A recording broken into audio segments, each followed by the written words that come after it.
Hello and welcome to my channel. Today I'm going to tell you what animals do in the freezing cold. Sit back, grab a hot drink, dive into the story, and drift off to sleep in peace. Winter in the medieval North was not a season. It was a test.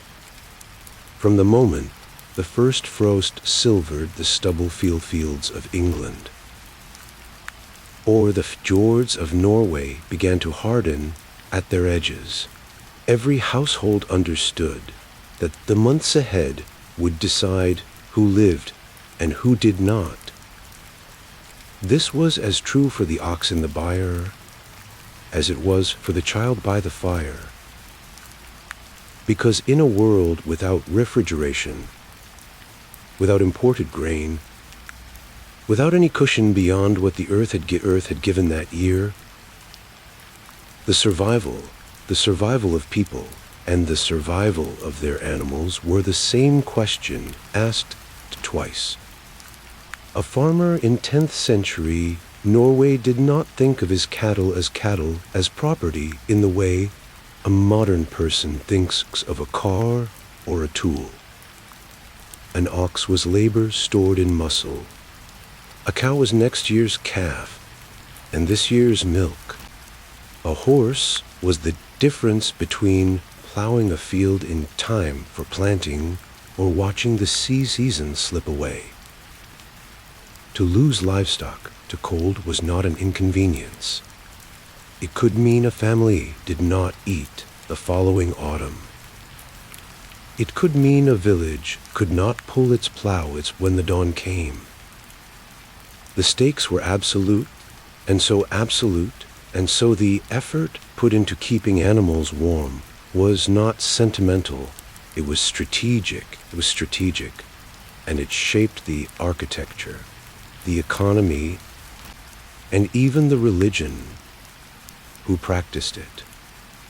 The climate itself made this urgency sharper in some centuries than others.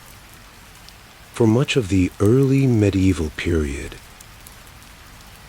Europe experienced what climatologists now call the medieval warm period, a stretch of centuries with relatively mild conditions that allowed Norse farmers to push settlement into Iceland and even briefly into Greenland. But mild did not mean gentle. Northern winters, even in warmer centuries, still brought snow that could bury a pasture for months, winds that could kill an exposed animal within a single bad night, and long stretches of darkness in which grass. And by the 13th and 14th centuries, the climate had begun to turn colder, sliding toward what is now called the Little Ice Age. Harvests that had once been reliable became fragile. Winters that had once been merely hard became lethal. The margin for error, always thin, grew thinner still. This is the story of how people met that challenge. Not with any single invention, but with a whole civilization's worth of small, practical, hard-won knowledge, passed from parent to child, from lord to tenant, from monastery to village, refined over centuries of trial and very often, bitter failure. It is the story of barns built low into hillsides to catch no wind, of families who shared their homes with their cattle, not out of poverty alone, but out of a shrewd understanding of how body heat moves through a room, of shepherds who walked out into blizzards because a flock left alone would not survive until morning, of monks who kept meticulous records of hay yields, because they understood, centuries before the word existed, that agricultural planning was a matter of life and death. None of this was recorded in the way a modern engineer might record a discovery. There was no publication announcing that a buyer attached to a house was more efficient than a separate structure. Instead, the evidence survives in the bones of buildings excavated from Icelandic turf, in the account rolls of English manors that tracked every fiffader, every sheaf of fodder, in the sagas of Iceland that mention cattle sheds, almost in passing, as though everyone already knew what they looked like and why they were built that way. Piecing this together is like listening to a conversation from the next room. We cannot hear every word. We cannot hear every word, but we can hear enough to understand what mattered to the people speaking. What mattered, above all, was heat. Not heat in the abstract, but heat as a resource to be captured, stored, and never wasted. A cow standing in a field loses its body heat to the wind and the open sky. The same cow standing in a low, turf-roofed shed, packed close to other cattle, breathing in an enclosed space, generates a noticeable warmth that the building itself is designed to trap. This single principle, that living bodies produce heat, and that heat can be architecturally preserved, runs through nearly every solution this story will describe. It explains the placement of barns. It explains the size of doorways. It explains why so many Northern European farmhouses, for centuries, were built with animals under the very same roof as the people who owned them. It also mattered where the fodder came from and how it was preserved. An animal cannot eat snow-covered grass. Everything it will eat, from the first hard frost to the first green shoots of spring, had to be grown, cut.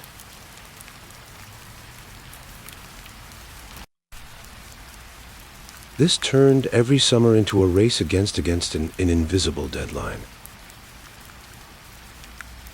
Hey, that was cut too late, or dried imperfectly, or stored where damp could reach it, might rot in the barn just when it was needed most. The medieval calendar, with its saints' days marking planting and harvest, was in large part an agricultural clock built around exactly this problem. And nowhere was the clock more unforgiving than in the countries closest to the Arctic Circle. And it mattered, too, who did the watching. Behind every surviving barn and every fodder record stands a person, and often unnamed in the historical sources, who walked out at dawn in the cold to check whether the cattle had knocked over their water trough, whether the ice had formed thick enough to need breaking, whether Iwi was lambing early, in weather that could kill a newborn within minutes. This labor, unglamorous and largely unwritten, is the actual substance of medieval animal husbandry. The buildings and the fodder stores were the tools. The vigilance was the method. Over the chapters that follow, we will walk through each part of this system in turn. We will step inside the long houses of Iceland and Norway, where humans and cattle shared a single warm space through the dark months. We will examine the specific architecture the turf walls and sunken floors that made northern buildings such effective shields against the cold. We will follow the labor of haymaking across an entire agricultural year, because without that labor, nothing else in this is possible. We will look separately at sheep, at cattle, at horses, and at the smaller creatures of the farmyard, because each demanded its own particular care. We will visit the monasteries and manorial estates of England and Germany, where more formal record-keeping gives us our clearest window into how seriously this work was taken. And we will end by considering the beliefs, the festivals, and the communal bonds that grew up around this shared struggle against the cold. Because surviving winter in the medieval North was never a solitary act. It was something a whole community did together, or did not do at all. What emerges from this history is not a story of primitive people simply enduring hardship. It is a story of careful, accumulated engineering built without universities or written treatises on animal science, developed instead through generations of close observation and the harshest possible feedback. An animal either survived the winter or it did not. The people who kept livestock alive through a northern winter 1,000 years ago were solving real thermodynamic and nuanced nutritional problems, and solving them well enough that their descendants are still here to tell the story. This is how they did it. Chapter 2, Under One Roof. If there is a single image that captures how the medieval North approached the problem of winter cold, it is the longhouse.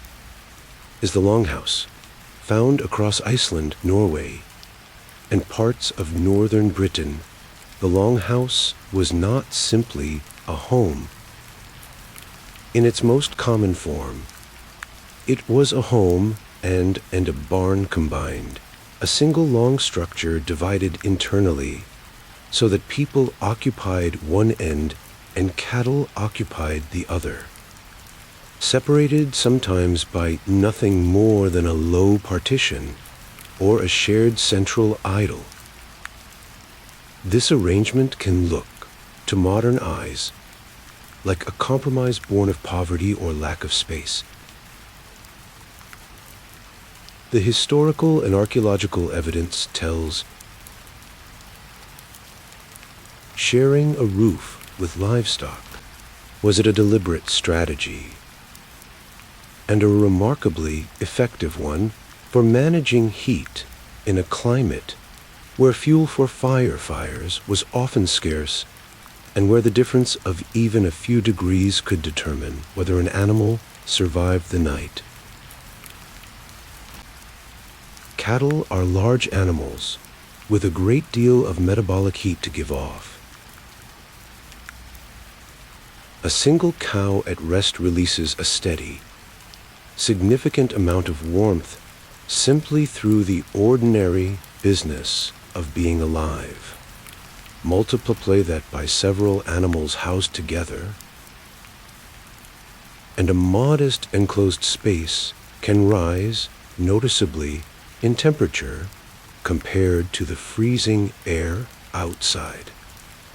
Icelandic and Norwegian farmers understood this, even without the language of thermodynamics to describe it, by building their homes so that the human living quarters were directly adjacent to, or even directly above, the cattle byre.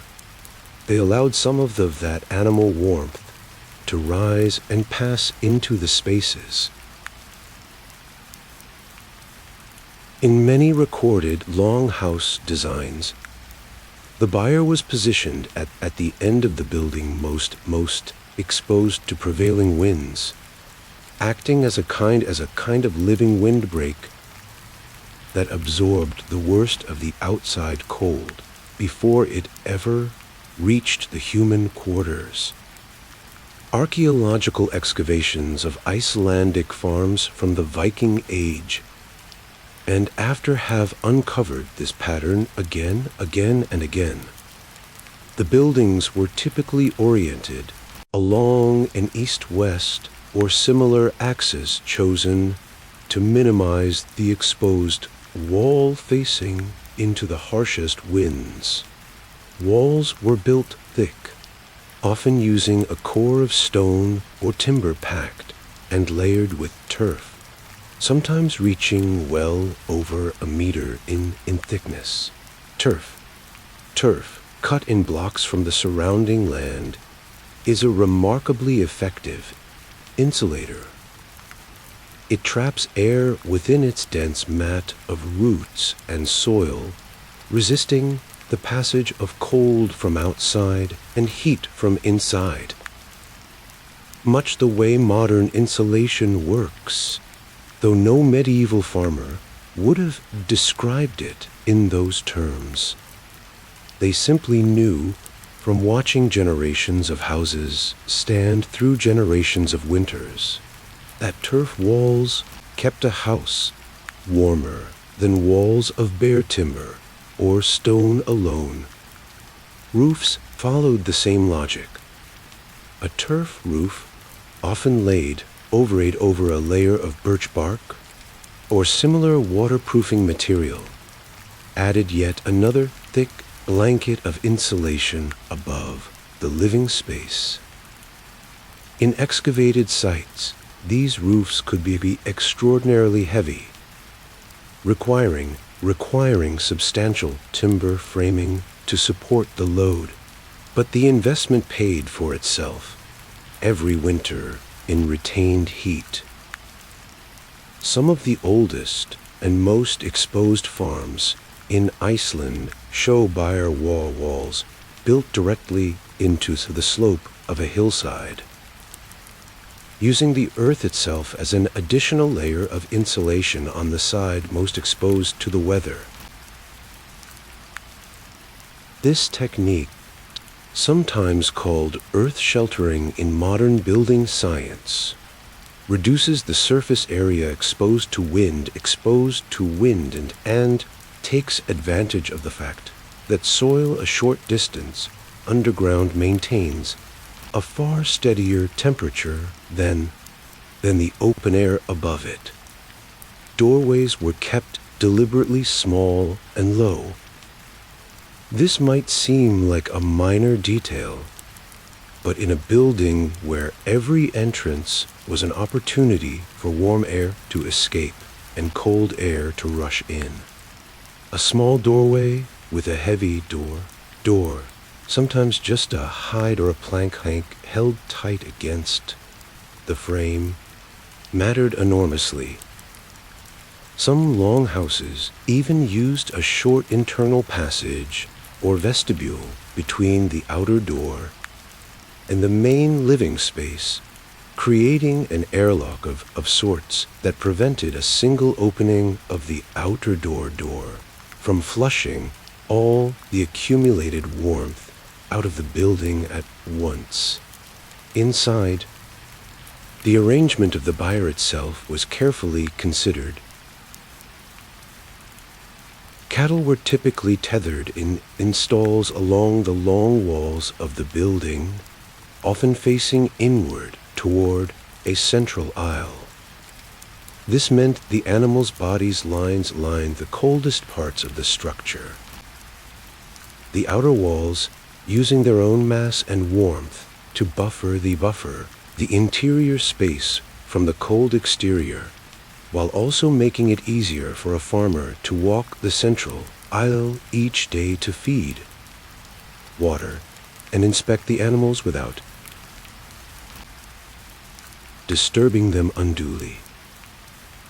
In some more elaborate farms, particularly those belonging to wealthier landowners, the byre floor was constructed with a slight and a drainage channel, so that waste could be managed without leaving the animals standing in wet, chilled bedding, a condition that could quickly weaken even a healthy animal in freezing temperatures.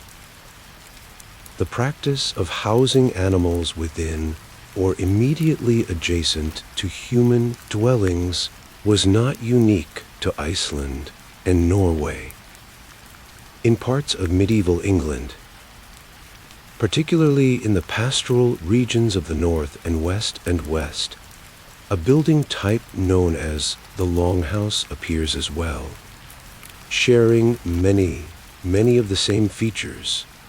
A single structure under one roof, byre at one end, living quarters at the other, sometimes with a cross passage, separating the two that also served as the main entrance for both people and animals.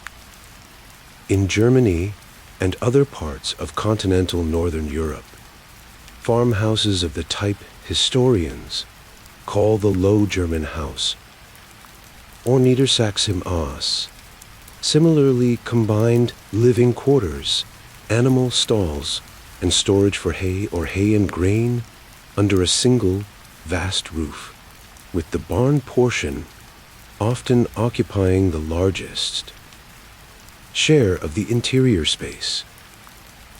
The hay stored above the animal stalls in a loft beneath the peak of the roof added yet another layer of insulation directly above the cattle, while also keeping the winter's fodder supply dry and within easy reach for daily feeding. This shared roof strategy also solved a labor problem as much as a heat problem. In a climate where a blizzard could arrive with little warning and visibility, could drop to almost nothing within minutes, having the animals within a few steps of the house rather than in a distant field building meant that a farmer did not have to risk a dangerous walk across open, exposed ground, simply to check on the livestock or bring in more fodder. Sagas and later folk accounts from Iceland recount storms so severe that a person could become lost and freeze to death within sight of their own home. Under those conditions, the practical wisdom of keeping essential animals close, ideally under the very roof where the family slept, becomes immediately understandable. It is worth pausing on what this proximity meant for daily life, because it was not without its difficulties. Sharing a building with cattle meant living with their smell, their noise, and their waste, managed as best as the straw bedding and periodic allowed. It meant a household's air was shared with the byre's air, for better and for worse. Yet the trade-off was accepted generation after generation, because the alternative, animals housed too far from human attention and too exposed to the elements, carried a much higher risk of losing the very livestock a family depended on for milk, meat, wool, leather, and labor. By the time we reached the later medieval centuries, wealthier households and larger states increasingly built separate barns and byres, particularly in regions like lowland England, and much of Germany, where the climate, while still harsh in winter, was somewhat less extreme than in Iceland or higher latitudes of Norway.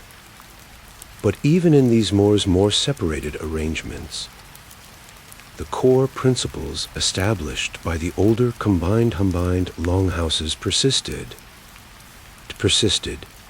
Thick insulating walls, small controlled openings, animals clustered together to share body heat, and buildings sited and oriented with real attention to how wind and cold moved across the land.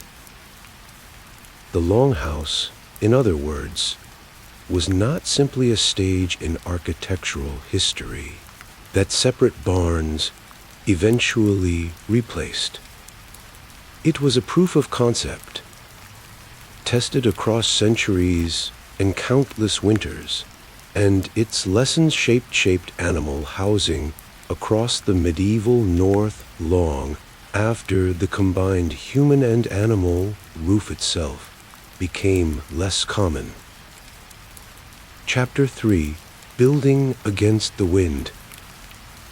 Understanding why medieval buildings for animals took the shapes they did requires stepping back from any single structure and looking instead at the landscape as a whole, because northern farmers were reading their environment with a attentiveness that modern visitors often underestimate.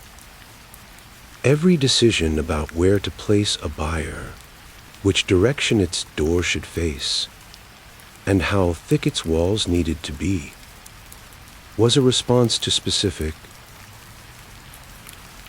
and often brutally consistent patterns of wind and weather that a family would have observed across many years, likely many generations, before a single wall was raised. Siting came first, and siting meant reading the land. A farmer choosing where to build a barn in Norway or in the exposed Ost uplands of northern England was, in effect, conducting an informal wind survey using nothing but memory and observation.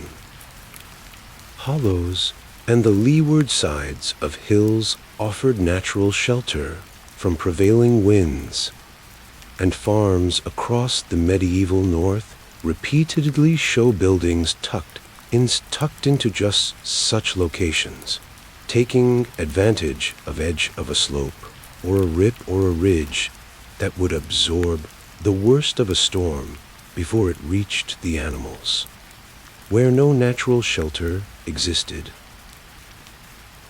Farmers sometimes planted or preserved windbreaks of trees or thick hedges,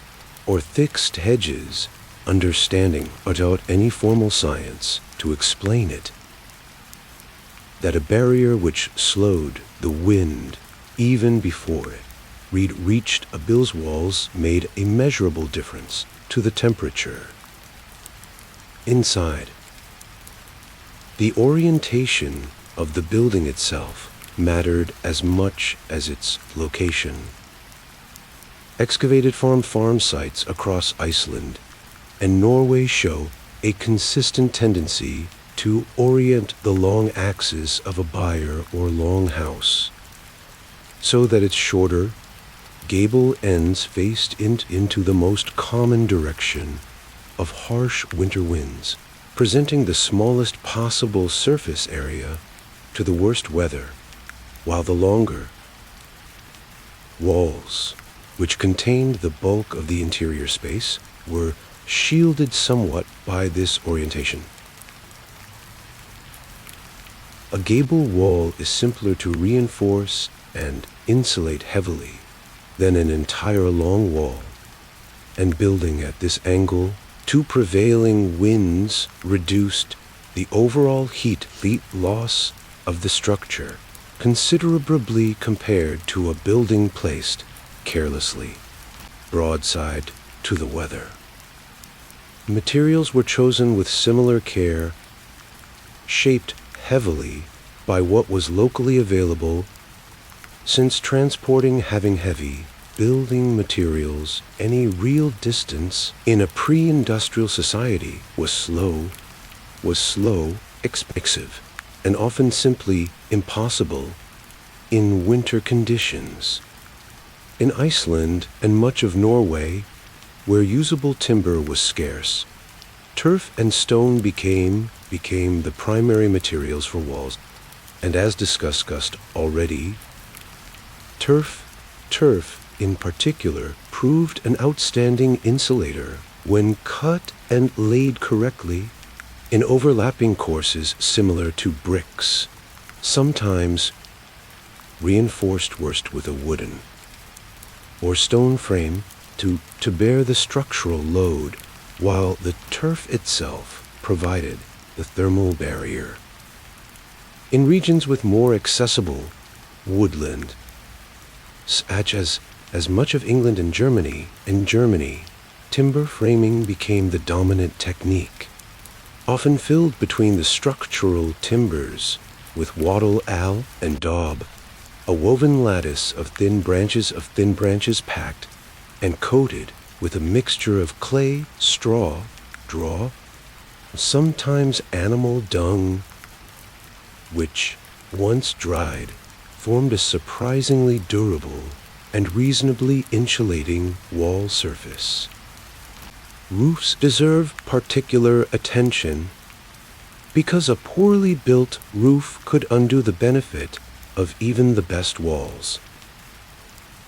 Heat rises, and a barn that lost warmth rapidly through its roof would remain cold no matter how thick its walls were. Turf roofs, as already described in the Icelandic and Norwegian context, provided excellent insulation, but they came with their own demands. The underlying timber structure had to be strong enough to bear the substantial weight of wet turf, and in heavy winters, an additional load of snow on top of that turf, and the roof had to be steep enough in pitch to prevent water from pooling and rotting in the structure beneath. In England and Germany, thatched roofs, made from straw, reed, or similar materials, served a comparable insulating founding function, while remaining considerably lighter, and thatch has the additional advantage of shedding rain and snow effectively when properly laid and maintained its overlapping layers, creating a water-resistant surface, even as the material itself traps a significant layer of insulating air within its thickness. Doors and windows, where windows existed at all in animal housing, were treated as necessary weaknesses to be minimized rather than architectural features to be celebrated.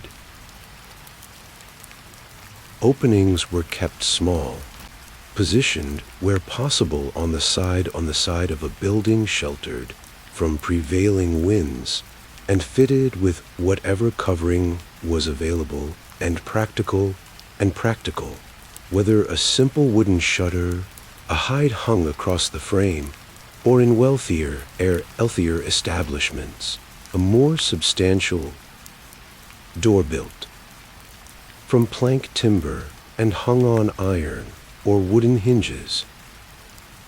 Some barns incorporated small, high openings pended purely for ventilation rather than light or access, positioned carefully to allow a slow exchange of stale, moisture-laden air for fresh air without creating the kind of direct draft that would chill the animals below. This balance mattered more.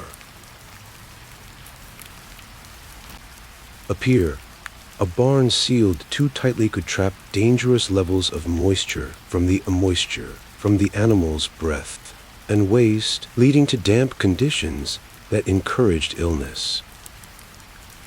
While a barn with too much uncontrolled ventilation lost rapidly and left animals exposed to chilling drafts. Flooring, too, was approached with practical attention to the specific problem of cold rising from the ground itself. Bare earth floors, packed hard by years of use, were common in simpler structures, but many buyers incorporated a layer of straw or other bedding material, refreshed periodically, that served both to insulate animals from the cold ground and to absorb waste, which itself, as it decomposed, generated a small but real amount of additional warmth. A detail farmers would have noticed, even without understanding the biological process behind it. Some more substantial farm buildings, particularly in continental Europe, used raised timber platforms or stone paving in parts of the structure specifically to keep bedding and animals elevated above the coldest, dampest ground level, a technique that required more and more investment in construction, paid off in healthier livestock through the winter months. The overall picture that emerges from this architectural evidence is one of considerable sophistication, achieved without any of the tools a modern builder.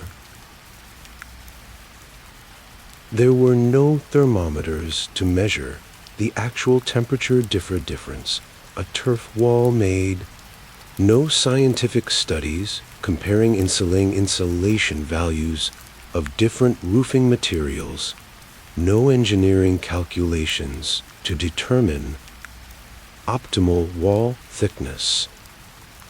What existed instead was a deep, accumulated, practical knowledge tested across many generations and many hard winters, in which a family that built its byre facing the wrong direction, or with walls too thin, or a roof that let in the rain, learned the consequences directly and often harshly in the form of sick or dead livestock.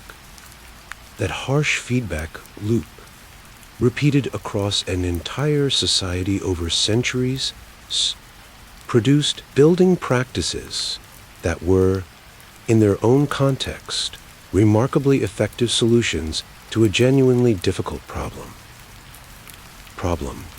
How to keep large, heat-losing animals alive through months of brutal cold, using only the materials the local landscape provided and the accumulated wisdom of everyone who had tried to solve this problem before. Chapter 4. The Race Against the Frost. Long the first snow fell. The fate of every animal on a medieval farm had already been substantially decided. Because winter survival depended above all on a single resource that had to be secured months in advance. An animal sheltered in the warmest, best-built byre in the north would still starve if there was nothing to feed it. And so the true beginning of winter preparation was not in autumn, but in the height of summer, when the hay harvest determined how many animals a farm could realistically expect. Keep alive until spring. Haymaking was among the most labor-intensive and time-critical tasks of the entire agricultural calendar. Grass had to be cut at the right point its growth, when it carried the most nutritionally value, then dried thoroughly enough to prevent rot, but not so long that it lost its nutrients to sun and weather, then gathered and stored in conditions dry enough to keep it usable for months. Every stage of this process carried risk. A sudden summer rain could ruin a field of cut hay before it had dried, turning weeks of anticipated fodder into a moldy, useless mass. Hay stored while still slightly damp could heat up inside a stack or barn through microbial activity, sometimes even reaching temperatures high enough to cause spontaneous combustion, a danger well known to medieval farmers, even if they could not explain its chemistry.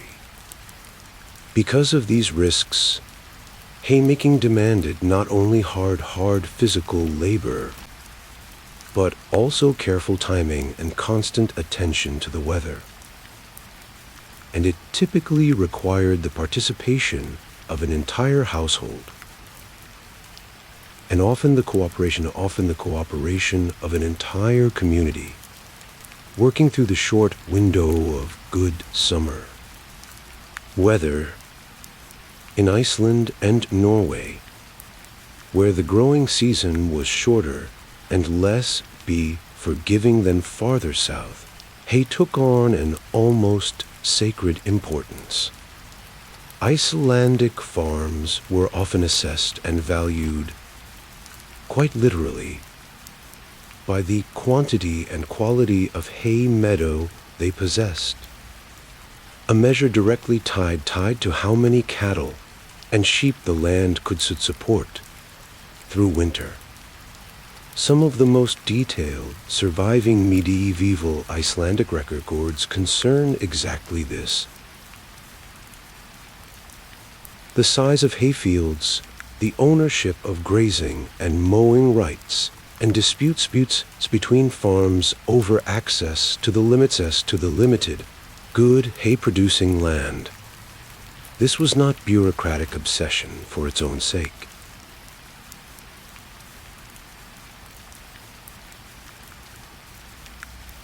In a country where the difference between a good hay harvest and a poor one could mean the difference between a herd surviving winter and a herd starving, the details of hay production were quite literally matters of survival. Once cut, hay needed to be dried, and the method of drying varied according to local climate and available technology.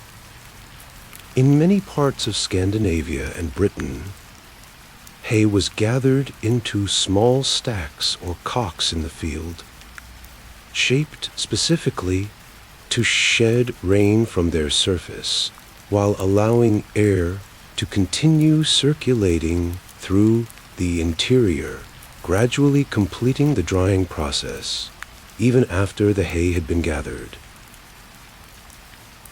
In wetter regions, farmers developed more elaborate drying structures, including raised wooden racks or frames, on which hay could be draped to dry in the open air, without direct contact with the damp ground, a technique that reduced spoilage considerably compared to simply piling cut grass directly on the earth. Storage was the final and equally critical stage. Hay had to be kept dry through the entire winter, protected from rain, snow melt, and rising damp from the ground, while remaining accessible enough that a farmer could retrieve daily rations without exposing the entire stock to the weather each time.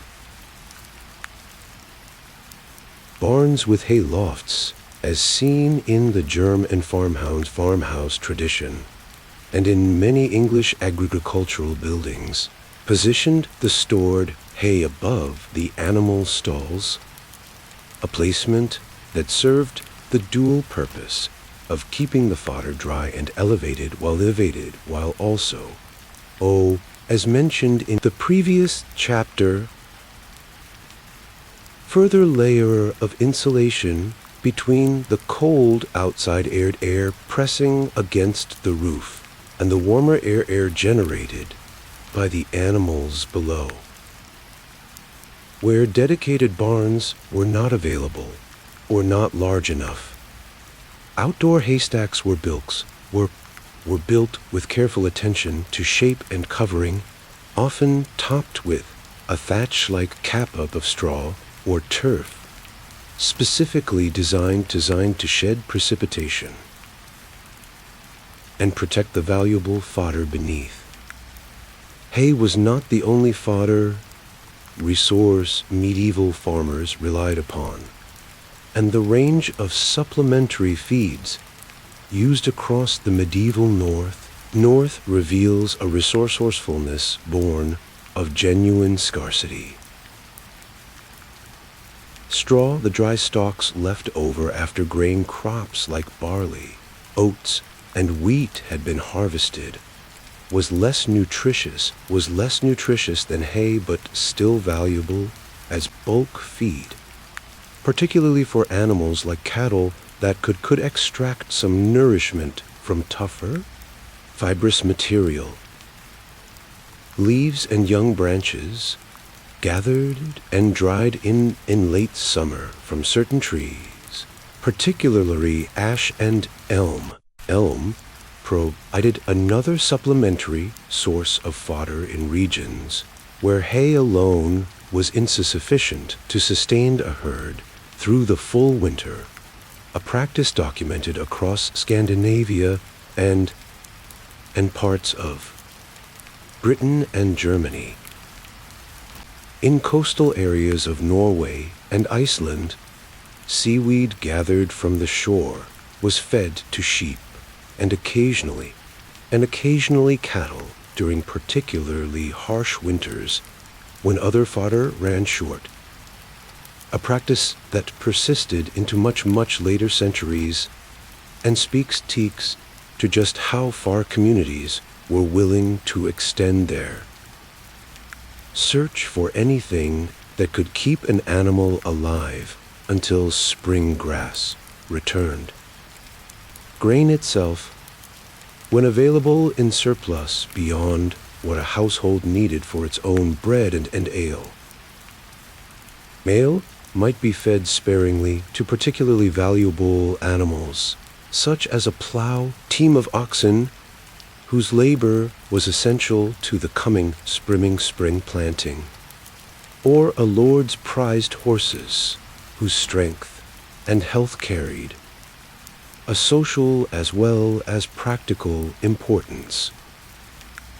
But grain was expensive in terms of the labor required to grow, harvest, and process it.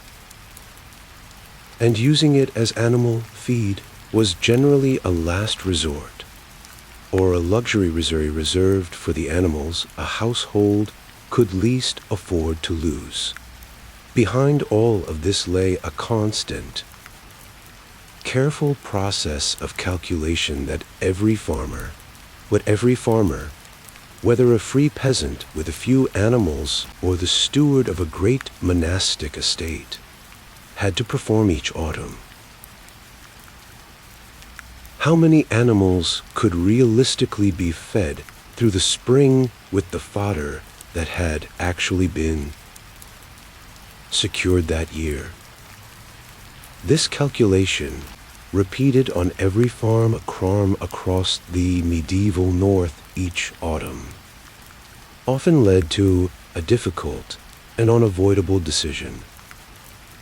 If the hay harvest had been poor, or if a farm had too many May mouths to feed relative to its stores, some animals would have to be slaughtered before winter set in rather than risk trying and failing to feed the entire herd through to spring. This seasonal culling sometimes called by later historians the November slaughter, or similar names reflecting the timing around the Martimas festival in mid-November, was a pragmatic and widespread practice. The meat from these autumn slaughters was preserved through salting, smoking or drying, providing the household with food through the winter, while simultaneously reducing the number of animals that needed to be fed until spring. It was, in effect, an early and essential form of risk management, converting animals that could not be guaranteed to survive the winter into preserved food that certainly would. And it stands as one of the clearest examples of how deeply intertwined the practical arithmetic of fodder supply was with nearly every other decision a medieval farming household made as the days grew shorter and the first frosts arrived. Chapter 5: Flocks in the Snow. Sheep occupied a distinctive place in the medieval agricultural economy of the North, valued for their wool as much as their meat, and their care through the winter months called for a particular kind of knowledge, one built around understanding the animal's own natural hardiness, recognizing the very real limits of what a sheep could endure unaided. Sheep, compared to cattle, are in some respects better naturally equipped for cold, their dense wool pool providing a genuine, if imperfect, form of insulation against low temperatures. This natural hardiness shaped how they were managed. Across much of England, particularly in the upland regions that would later become famous for wool production, sheep were frequently left to graze outdoors for a greater portion of the winter than cattle, moved to lower, more sheltered pastures as the weather worsened, a practice sometimes called transhumance when it involved larger seasonal movements between highland summer pasture and lowland winter grazing. Shepherds accompanying these flocks needed an intimate knowledge of the local terrain, identifying valleys, hollows, and wooded areas that offered natural shelter from wind and driving snow, and moving the flock toward these refuges well before a storm actually arrived, since a flock caught in the open during a severe blizzard faced a genuine risk of death from exposure, particularly if snow accumulated deeply enough to prevent the animals from reaching grass beneath it. This last danger, snow burying the available grazing, was one of the most serious threats sheep faced through the winter, and shepherds developed real skill in reading both weather to minimize. Sheep can, to a degree, paw through light snow to reach grass beneath, a behavior shepherds relied upon and sometimes actively assisted by driving flocks to areas where wind had kept the snow cover thinner, such as exposed ridge lines or the lee sides of hills where drifting patterns left more accessible ground. When snow became too deep or too hardened by freezing and thawing cycles to allow this kind of foraging, shepherds had to supplement the flock's diet directly bringing haying hay or other stored fodder out to the animals in the field, a task that could require considerable physical effort and genuine personal risk in severe weather.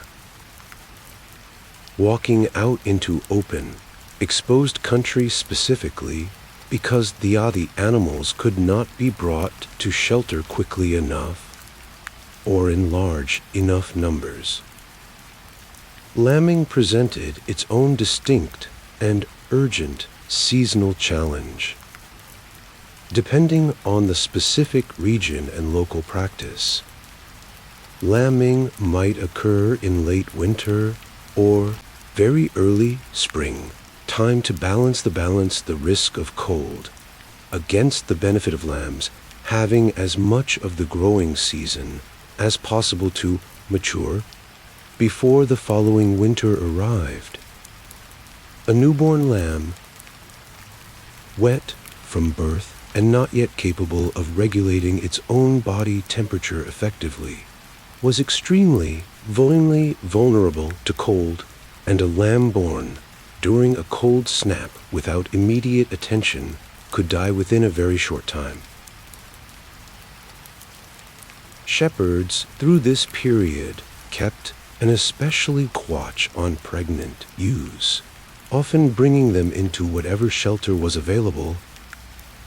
A barn, especially, built labbing shed, simply a sheltered corner of a field enclosure. Approached. Some medieval farms maintained specific structures or sections of a barn set aside for lambing, providing at least minimal protection from wind, and the worst of the cold during this critical period.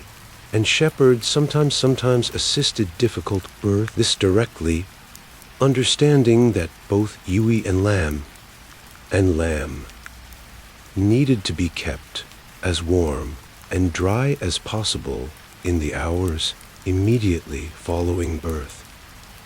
Shearing, somewhat counterintuitively, also connects to this story of winter management, though it occurred in a different season. The timing of shearing, generally carried out in late spring or early summer once the worst of the cold had passed, was itself a decision shaped by winter's demands. Shear too early while cold weather still threatened, and a newly shorn sheep lacking its protective wolf wool.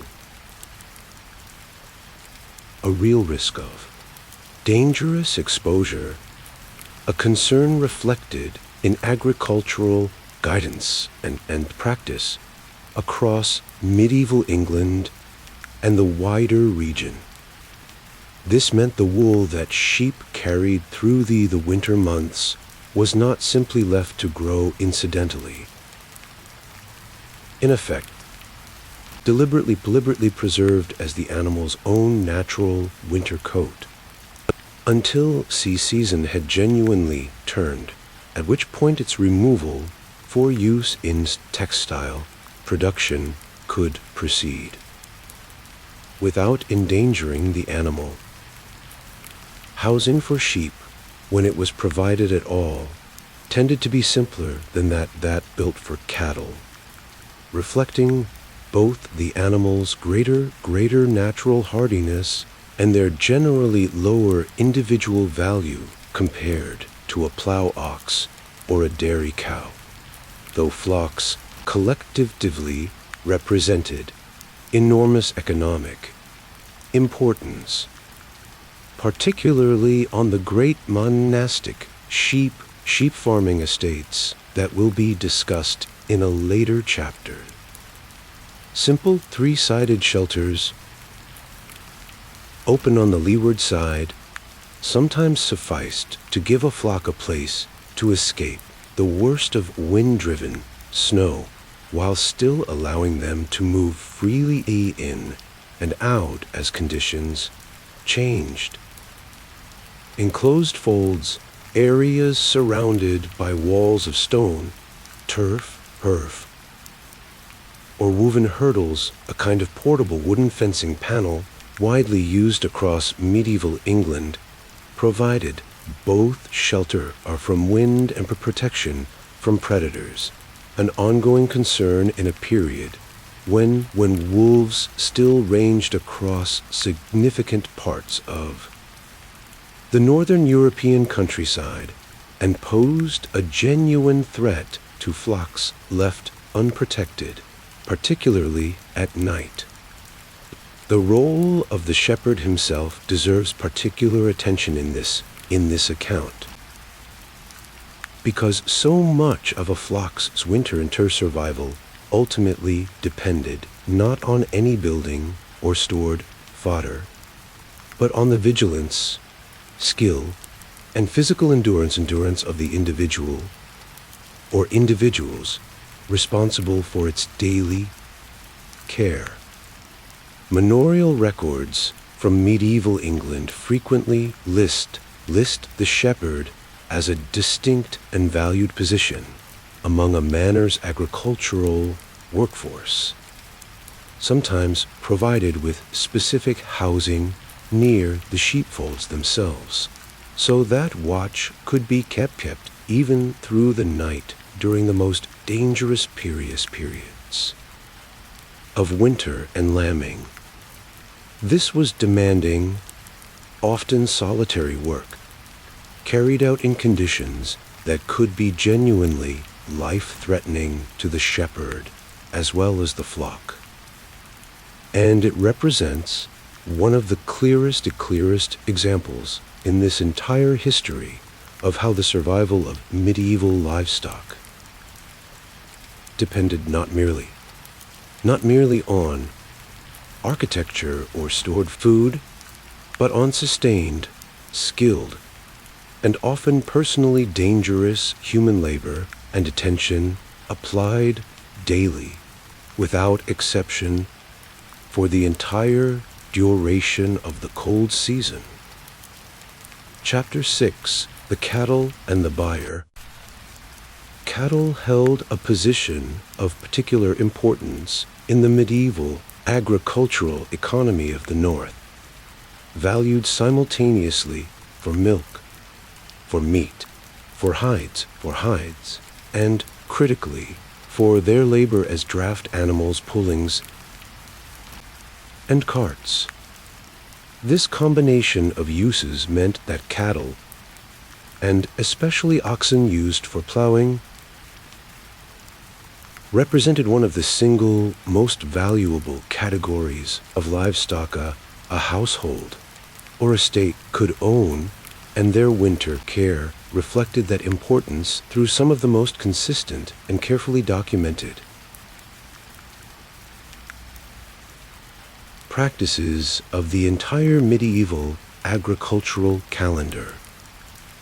As already described in earlier chapters, cattle were very frequently housed indoors for a significant portion of the winter, either within the Kindstein structure of a longhouse or within a dedicated byre attached to or standing near the main farmhouse. This indoor housing period, sometimes referred to in later agricultural terminology as stall feeding, meant that from the point the last autumn grazing was exhausted until fresh grass returned in spring, cattle depended entirely on fodder brought to them by hand and on the shelter and warmth provided by their housing rather than on any ability to forage for themselves. The daily labor this required was substantial and unrelenting. Cattle needed to be fed at regular intervals through the day. Their bedding needed periodic renewal to keep them from lying in accumulated waste and damp, which could quickly lead to illness or injury, and they needed water a task that in freezing conditions carried its own particular difficulty. Since water troughs and streams alike could freeze solid, requiring someone to break the ice, sometimes multiple times a day, to ensure the animals had continued access to drinking water. Manorial accounts from medieval England, which recorded the labor obligations of tenant farmers in considerable detail, frequently lists tasks explicitly related to winter cattle care, including hauling water, mucking out byres, and carrying fodder as part of the regular labor owed by tenants to their lord, underscoring just how significant and expected this work was within broader agricultural economy. Bedding itself deserves specific attention. Because the choice and management of bedding material affected both the animals' comfort and their health through the winter months. Straw was the most common bedding material across the medieval North, valued its availability as a byproduct of grain farming and its reasonable capacity to absorb moisture and provide a dry surface for animals to lie upon. As bedding became soiled, it was periodically removed and replaced with the old, waste-laden straw typically piled outside to compost, eventually becoming valuable manure for spreading on fields the following spring, a practice that reveals how closely the different elements of medieval mixed farming were interconnected. The same cattle whose warmth helped heat a long house and whose milk and labor sustained a household also produced, through their winter bedding, the fertilizer that would help ensure a good harvest, and therefore a good hay crop. The following year,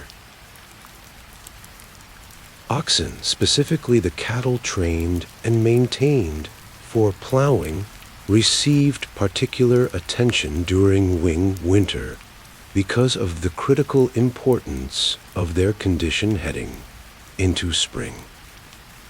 A weakened or sick ox in early spring could delay plowing at exactly the moment when timing mattered most for the year's grain harvest.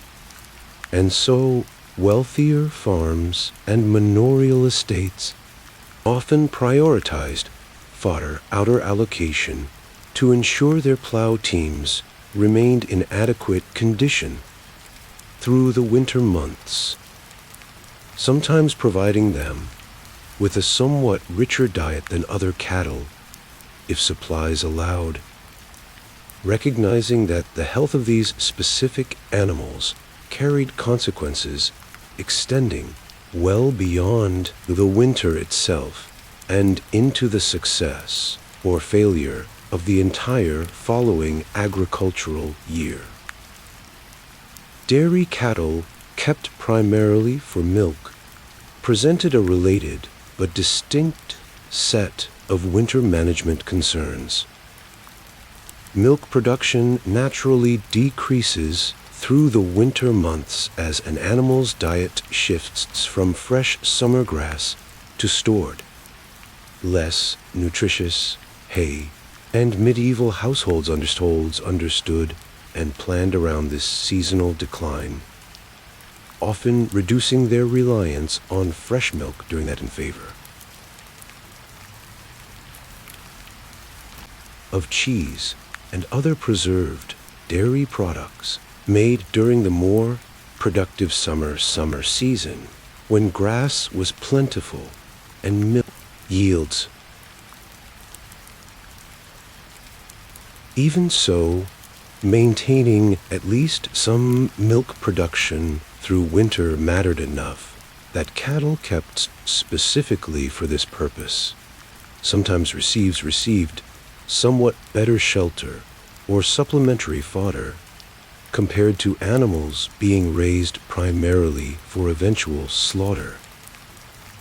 Another example of how medieval farmers made careful, resource-conscious decisions about where their limited winter fodder supplies would do the most good. That the physical condition of the buyer itself, beyond the general architectural principles already discussed, required ongoing attention through the winter scene. Farmers watched for damp, understanding, even without a scientific explanation of the mechanism, that persistently wet bedding, and poor ventilation contributed to illness among cattle housed in close quarters for extended periods. Though tempting as a means of maximizing shared body, heat among the animals carried its own risks, since disease could spread rapidly through a herd housed too closely together, and medieval farmers, through hard experience, developed a working sense of how many animals a given buyer could reasonably hold before the benefits of shared warmth were outweighed by the dangers of poor air quality and disease transmission. By the time spring finally arrived and cattle could be released back to open pasture, they often emerged from winter housing in a noticeably thinner and weaker condition than they had entered it, a natural consequence of months spent on preserved fodder that, however carefully managed, could rarely match the nutritional richness of fresh spring and summer grass. This seasonal cycle of winter decline and spring recovery was simply an accepted feature of the agricultural year across the medieval North.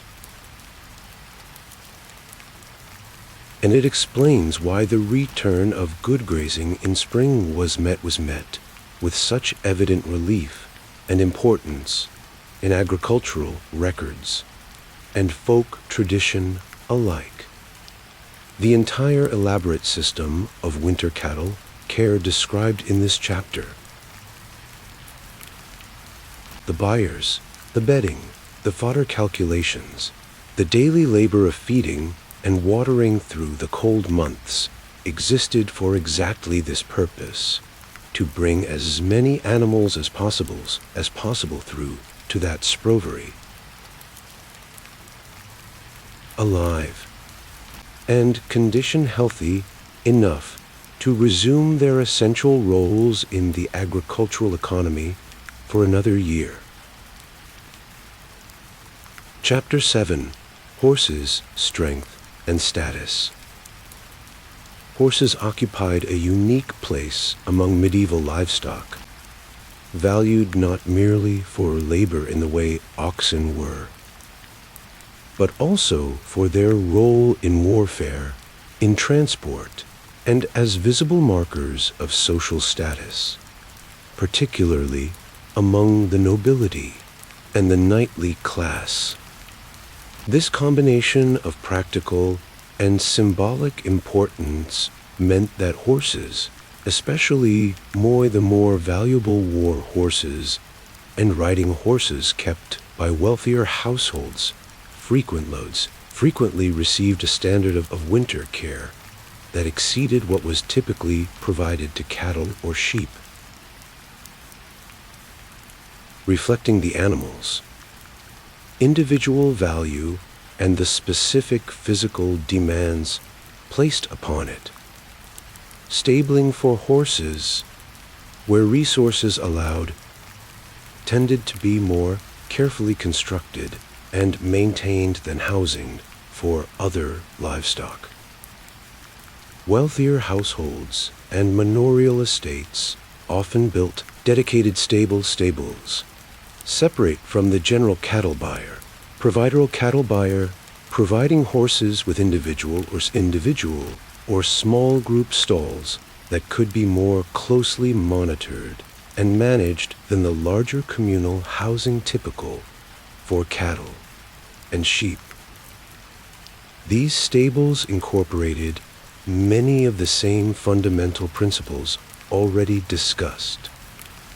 Thick, insulating walls, careful siting to minimize exposure to prevailing winds, and floors covered with bedding to protect against cold and damp rising from the ground, but often with additional attention. Individual animal care that reflected the horse's higher status and value. Blanketing, the practice of covering a horse with a cloth or woven covering to provide additional warmth, appears in various forms across medieval sources, particularly in connection with valuable horses kept by nobility or used for hunting and warfare. While elaborate, decorated horse coverings are more often associated with ceremonial or display purposes in medieval art and literature. Simpler woolen or coarse cloth coverings served a genuinely practical thermal function for horses during particularly cold periods, especially for animals that had been exercised and were cooling down, since a horse allowed to cool too rapidly after exertion faced a real risk of chill and subsequent illness, a concern reflected in medieval veterinary and horsemanship traditions that emphasize careful management of a horse's temperature following work. Feed for horses through the winter months required particular attention because of the specific physical demands there were work. A horse used regularly for riding, for pulling a cart, or among the wealthy, for hunting, required more substantial nutrition than could typically be provided by hay alone, and grain, particularly oats, features prominently in medieval accounts of horse feeding, especially for animals maintained in active use through the winter season. This reliance on grain, a more expensive and labor-intensive feed to produce than hay, further underscores the elevated status horses held within the medieval agricultural economy, since allocating scarce grain to horses rather than to human consumption or brewing represented a genuine economic choice that reflected how highly these animals were valued. Exercise itself became a winter management consideration for horses in a way that had little parallel among cattle or sheep. A horse confined to stables periods without any movement could develop physical problems, including stiffness and digestive difficulties, and so grooms and stable hands, where such dedicated staff existed on wealthier estates, made efforts to exercise horses even during winter, walking, or riding them for at least short periods, weather allowed, balancing the animal's need for some activity against the very real risk exposing a valuable horse to dangerous cold or difficult footing on icy or snow-covered ground. The grooming and general physical care of horses through winter also received attention beyond what was typical for other livestock.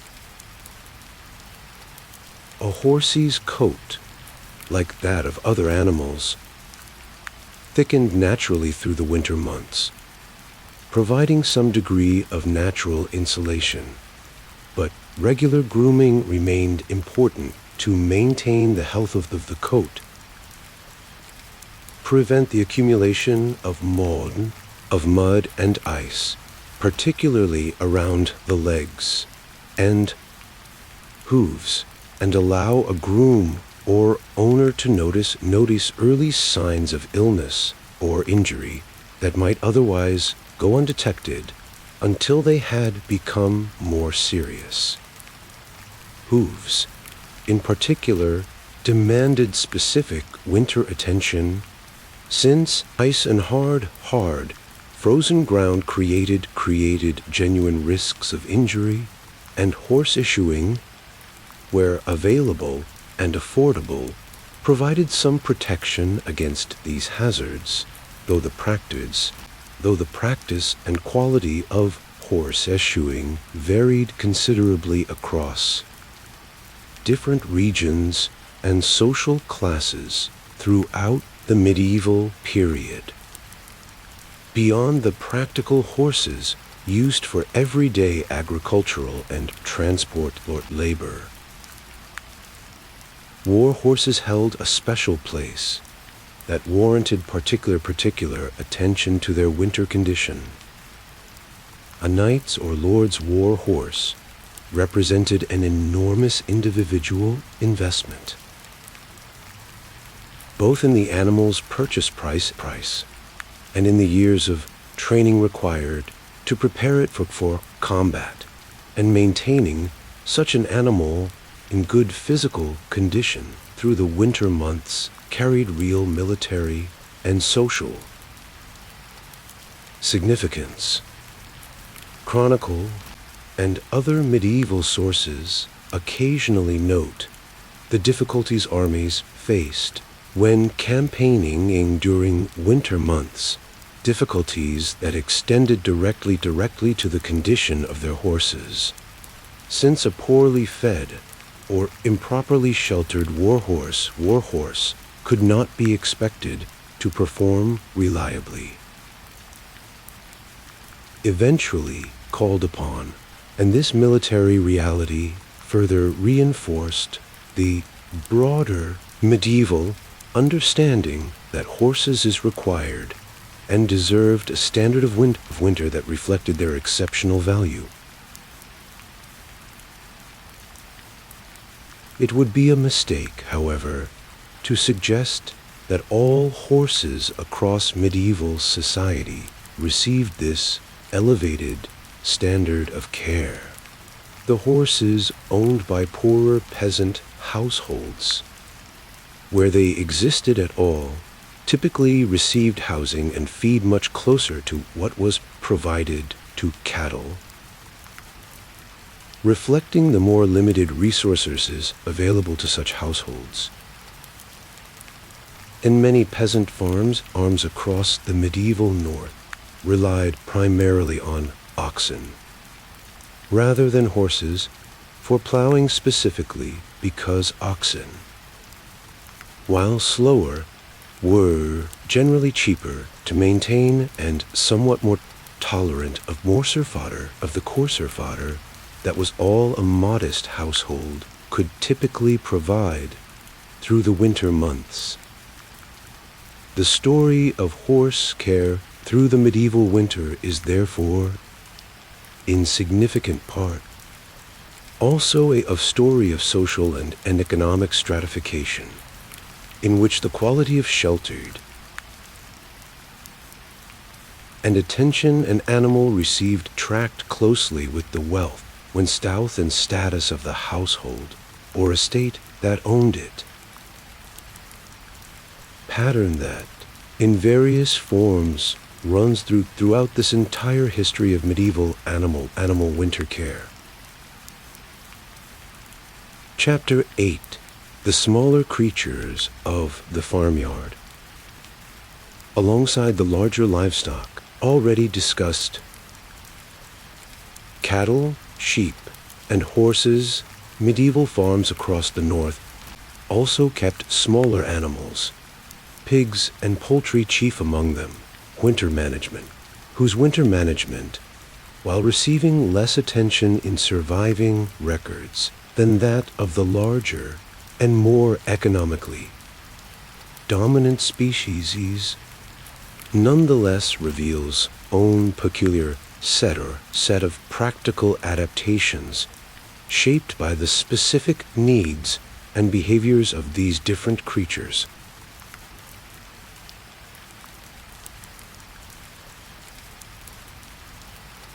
For meat occupied an interesting position within the seasonal rhythm of medieval farming, because their management through autumn and into winter was closely tied to a specific and widespread practice known as pannage, in which pigs were released into woodland during the autumn months to forage for fallen acorns, beechnuts, and other woodland mast, fattening themselves considerably on this free, abundant seasonal food source before winter set in properly.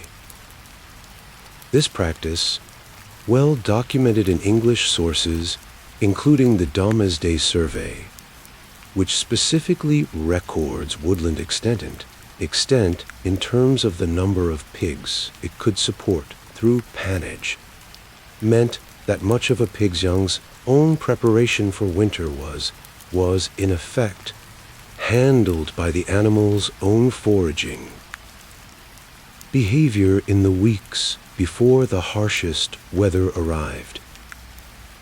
Once the woodland mast was exhausted and the weather turned genuinely cold, pigs were typically brought into simple enclosures or sties nearer the farmstead, structures generally less elaborate than cattle byres, but still providing basic shelter from wind and precipitation, along with straw bedding, that pigs, like cattle, made good use of both for warmth and comfort. However, a very substantial proportion of a farm's pig population did not survive to see the coldest part of winter at all, because pigs fattened through the autumn pannage season were frequently slaughtered in the early winter, timed around the same general period as the broader seasonal culling of livestock discussed earlier in connection with fodder management. This timing made practical sense on multiple levels. Pigs slaughtered after a good autumn of foraging were at their heaviest and best conditioned.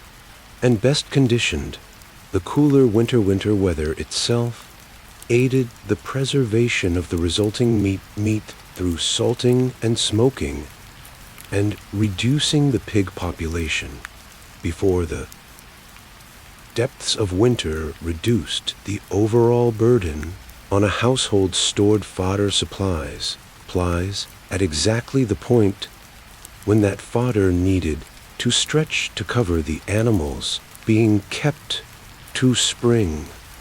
The pigs that were retained through the winter, rather than slaughtered in this autumn cold, were typically breeding sows and parbots and perhaps a boar, animals whose ongoing reproductive value outweighed the immediate benefit of slaughter, and these retained animals received whatever modest shelter and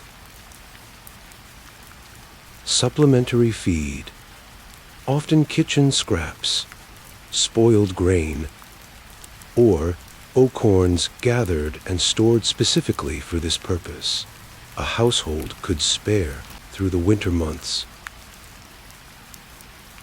Poultry, chiefly chickens, but also, on Also, on wealthier estates, geese and ducks presented yet another distinct set of winter management considerations, shaped by the bird's relatively small body size, which made them more vulnerable to cold in some respects than larger livestock, but also by their comparatively modest feeding requirements, which made their winter upkeep considerably less demanding on a household's overall fodder resources.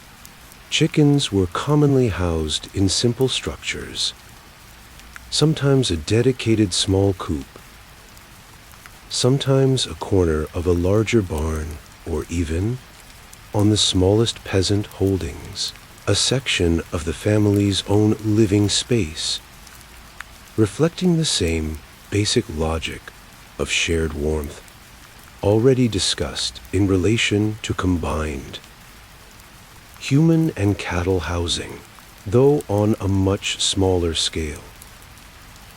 Straw or similar bedding provided insulation from cold floors, and coops were generally sited to minimize exposure to wind and to receive whatever sunlight was available during the shorter winter days, since sunlight, beyond any warming effect, also influenced the bird's egg-laying behavior, which itself declined naturally to the winter months as daylight hours shortened, a pattern medieval households understood and planned around much as they did the seasonal decline in cattle milk production to production discussed in an earlier chapter.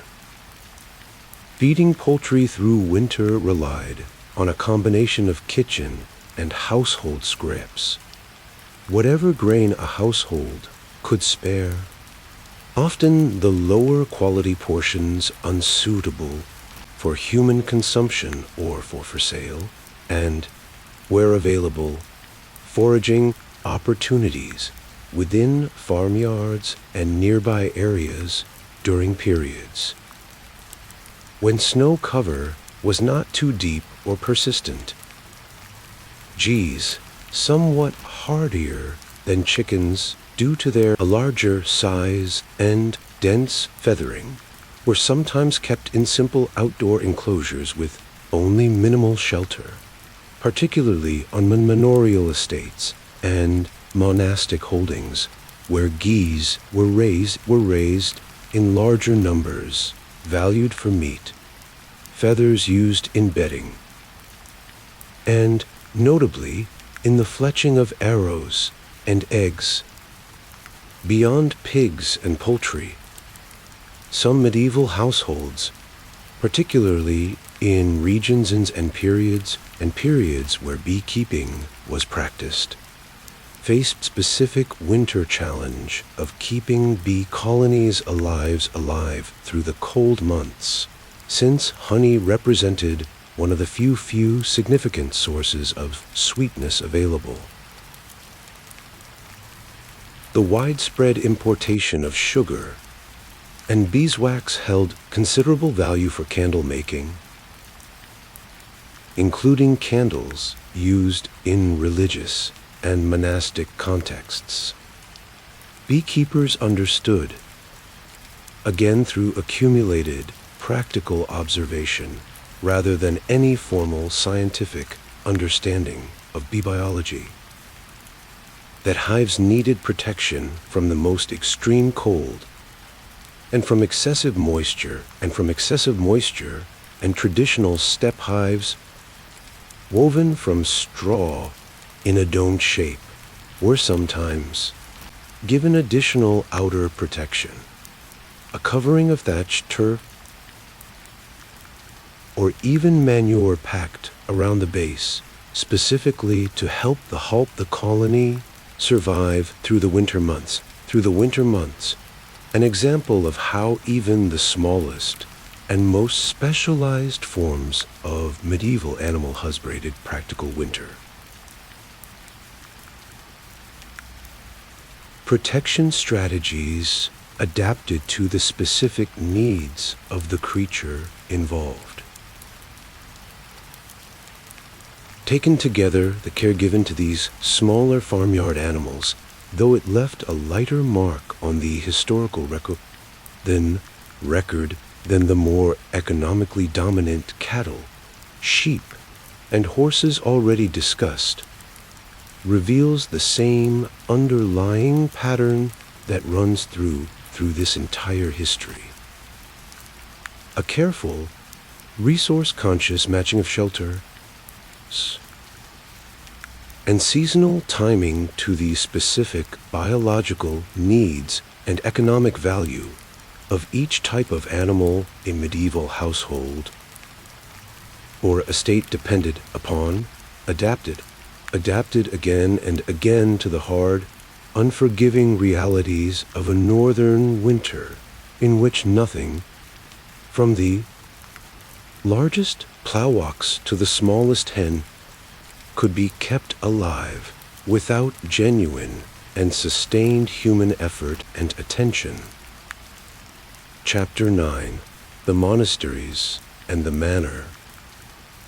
Some of the clearest and most detailed evidence for how seriously medieval society approached the challenge of winter animal care comes not from individual peasant households, whose day-to-day practices were rarely written down in any systematic way, but the great institutional landholders of the medieval North, particularly monasteries and manorial estates, whose administrators kept detailed written records precisely because the scale of their agricultural operations demanded careful planning and accountability. Monastic institutions, particularly those belonging to orders such as the Cistercians, who expanded rapidly across England and continental Europe during the 12th and 13th centuries, became major agricultural landholders in their own right. Often large outlying farming farms, known as granges, dedicated specifically to livestock raising and grain production on behalf of the parent monastery. These grange farms, frequently specializing heavily in sheep raising for wool, which became an enormously important export commodity for medieval English monasteries, in particular, required careful, organized management of exactly the winter challenges already discussed. This adequate hay production, appropriately sited and constructed shelter and sufficient shepherding labor to maintain large flocks through the winter months across what were sometimes extensive and geographically scattered landholdings. Surviving monastic account records, including detailed rolls tracking income, expenditure, and agricultural output, provide historians with unusually precise evidence of how these institutions managed their livestock through the winter season. These records document, among other details, the wages paid to shepherds and other agricultural laborers specifically for winter care tasks, the quantities of hay produced, stored, and consumed across a given agricultural year, and even, in some cases, losses of livestock attributed to severe winter weather, providing a rare direct window into just how significant a concern winter survival remained, even for well-organized and relatively well-resourced institutional landholders. A particularly severe winter, reflected in the historical record through reduced wool yields or explicit notation of livestock losses in monastic accounts, could have real financial consequences for an institution whose income depended substantially on the health of its flocks and herds, giving monastic administrators strong practical incentive to invest in effective winter housing and fodder production wherever their resources allowed. Manorial estates, the land holdings of secular lords, worked through a combination of the lord's owned domestic land and the labor obligations of tenant farmers, similarly generated detailed records that illuminate winter animal care practices across medieval England in particular. Manorial account rolls frequently itemize expenditure on barn construction and repair, on the purchase or production of fodder, and on the wages or labor services associated with the ongoing daily work of feeding, watering, and generally maintaining livestock through the winter months. These records also reveal the specific labor obligations, sometimes called boon works or similar customary terms, through which tenant farmers owed defined amounts of labor to their lord in exchange for their own landholding obligations that frequently included tasks directly related to winter. Animal care, such as carting hay, mucking out byres, or assisting with lambing, demonstrating how deeply the practical demands of winter livestock management were woven into the broader social and economic structure of manorial society. The scale at which some of these institutional landholders operated allow a degree of specialization and investment in animal housing that individual peasant households, working with far more limited resources, simply could not match.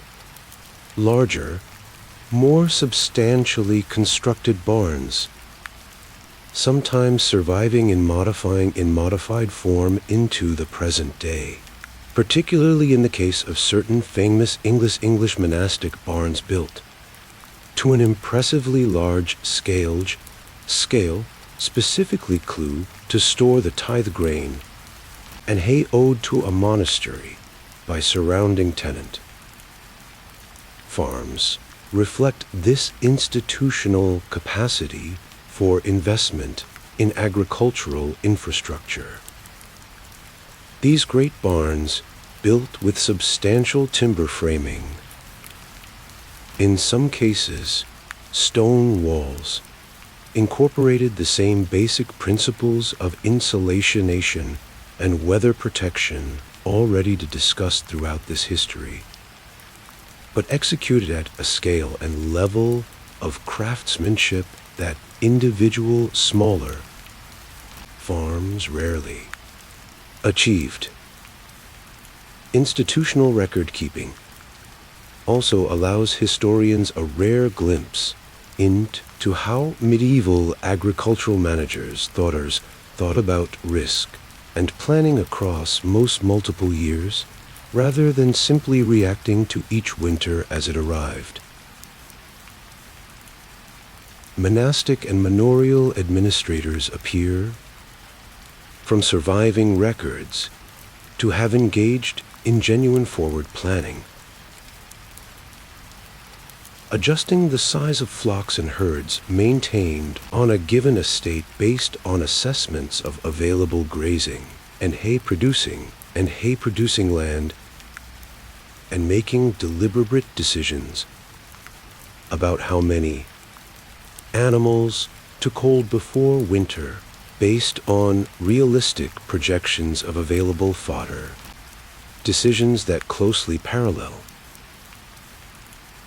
but formalize in written record the same kind of practical calculation that individual peasant households were making informally, based on memory and immediate observation, rather than written accounts on their own smaller farms. It would be inaccurate, however, to characterize institutional livestock management as uniformly more successful or humane than that practiced on smaller peasant holdings. Monastic and manorial estates face the same fundamental climatic and biological constraints as any other medieval farm, and surviving records of livestock losses during particularly severe winters demonstrate that even well-organized and well-resourced institutions could not fully insulate themselves from the genuine unpredictability and danger of the northern winter climate. What institutional records do provide uniquely is a clear and relatively detailed written confirmation of practices and priorities that, on smaller farms across the medieval countryside, existed but generally went unrecorded, precisely because those practices were so thoroughly embedded in ordinary daily life that no one felt any particular need to write them down. In this sense, the monasteries and manors of medieval England and the wider north served historians to Durians, not because their approach to winter animal care was fundamentally different from that of the ordinary peasant household, but because their scale and their literate administration happened to leave behind the written evidence that allows this entire wider history to be reconstructed and understood with any real degree of confidence at all. Chapter 10, What the Winter Taught. By the time spring finally returned to the farms of medieval Scandinavia, England and Germany, the animals that emerged from their winter housing carried with them the visible evidence of an entire society's accumulated knowledge, applied without pause across months of genuine hardship. Herger that walked back out to fresh green pasture, thin, alive, represented not a stroke of fortune, but the outcome of decisions made many months earlier, in the height of summer, when hay was cut and dried, in the careful sighting and construction of a byre years or generations before, and in the daily, unglamorous labor of feeding, watering, and watching that it continued without interruption through the entire cold season. This struggle against winter cold left its mark on medieval culture, though beyond the purely practical sphere, agriculture. Religious and folk traditions across the medieval North frequently intersected with the seasonal rhythms of animal husbandry in ways that reflected just how central this concern remained to ordinary life. St. Martin's feast day in mid-November, already mentioned in connection with the seasonal cooling of livestock, became so closely associated with this agricultural practice that the period itself came to carry the saint's name in popular usage across several European languages, an example of how deeply a practical farming necessity became woven into the wider cultural and religious calendar. Similarly, the Feast of Candlemas in early February, occurring roughly at the midpoint between the winter solstice and the spring equinox, carried associated folk traditions and weather lore in various parts of northern Europe, specifically concerned with predicting how much of the winter's hardship for both people and their animals still remained ahead. A clear reflection of how anxiously communities continued to watch the calendar and the weather even as the year's darkest days had technically already passed. The saints associated with particular animals or agricultural concerns further illustrate this cultural embedding of livestock here within medieval religious life. And regional traditions across the medieval North invoked specific saints for protection of cattle, sheep, and other livestock, particularly during the vulnerable winter months. And it was not uncommon for blessings, prayers, or specific religious observances to be directed toward the protection of a household's or a community's animals through the dangers of the cold season, reflecting a worldview in which the practical and the spiritual were not experienced as separate concerns, but as genuinely intertwined aspects of the same fundamental struggle for survival. This struggle was, importantly, rarely undertaken in true isolation, while the responsibility for a specific herd or flock ultimately rested with the individual household or estate that owned the animals. The broader project of surviving winter was woven through with communal cooperation at nearly every level. Haymaking, as discussed earlier, frequently involved cooperative labor extending beyond a single household, particularly among smaller peasant landholders who might share equipment, labor, or even grazing and mowing rights across a wider community. Villages and manorial communities often maintained shared knowledge, passed through direct instruction and simple observation across generations,